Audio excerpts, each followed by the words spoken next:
Bonsoir à tous. À quelques semaines de Noël, l'apparition du nouveau variant de la COVID-19 soulève beaucoup d'inquiétudes et des questions également, notamment sur l'équité vaccinale ou encore sur le dépistage à court terme. Là-dessus, le compte-rendu de Camille Gréroy. Le variant Omicron est encore un mystère à bien des égards.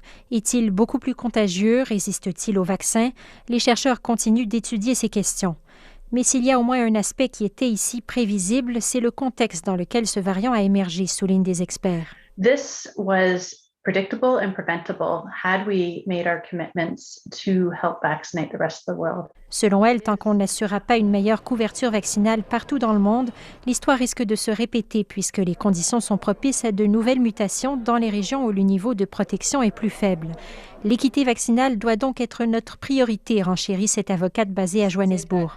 We crossed the milestone of over half the world's population being vaccinated. When we did that, only 2.5%. Lorsque nous avons atteint 50% de la population mondiale vaccinée, dans les pays à faible revenu, seulement 2,5% l'étaient, dit-elle. Et si plusieurs nations d'Occident ont offert des millions de doses aux pays défavorisés, leur déploiement sur le terrain ne s'est souvent pas concrétisé, observe l'avocate. Pour elle, il s'agit d'assurer un suivi, d'aider les pays sur le plan de la logistique et du partage d'informations. So it's really important that countries move to a sort of global solidarity modality of vaccine equity rather than a donation and charity model. Quoi qu'il en soit, à court terme, ce nouveau variant est bien une réalité et force déjà tous les pays à revoir leurs mesures sanitaires. Et les interdictions de voyage imposées par le Canada et d'autres pays ne sont pas nécessairement ce qu'il y a de plus efficace. It really just punishes countries when they report these kinds of variants. On ostracise certains pays alors que le variant, de toute façon, circule déjà à plusieurs endroits, note cette professeure. C'est surtout le dépistage qui, selon elle, est crucial à ce stade-ci. We need to probably test more people upon arrival. And that's not just people who have been in Southern African countries. This is everyone. En attendant d'en savoir plus sur le comportement de ce variant, conclut-elle, il faut avant tout savoir où il se trouve. Ici Camille Gréroy, Radio-Canada, Toronto. Et je me trouve maintenant au square Nathan Phillips ici à Toronto. Vous le voyez, beaucoup d'ambiance ici parce que c'est le lancement officiel de la saison d'hiver. Les patinoires ont ouvert aujourd'hui à Toronto. Il y avait des illuminations également ici ou encore des spectacles de patinage proposés un peu plus tôt. Alors justement, j'ai parlé avec un des patineurs qui a proposé ce spectacle. Il est québécois. Et écoutons ce qu'il avait à nous dire.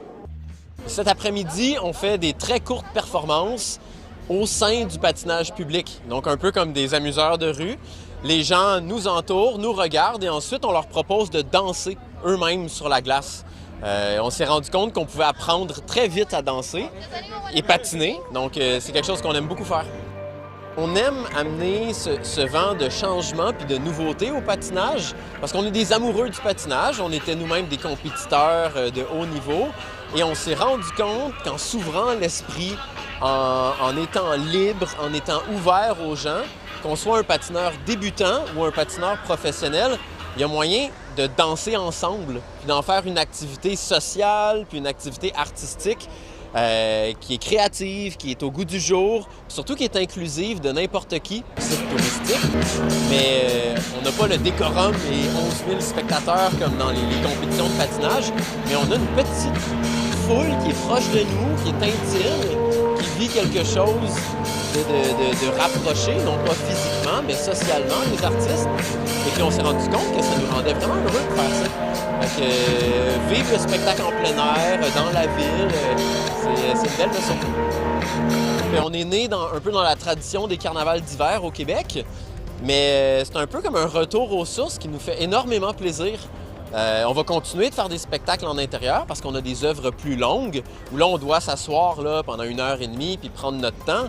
Mais ces performances courtes, elles sont chouettes puis elles initient des gens à la performance contemporaine. Des gens qui n'auraient peut-être pas le réflexe d'aller voir un spectacle de danse contemporaine. Merci de votre attention, agréable soirée et à plus tard.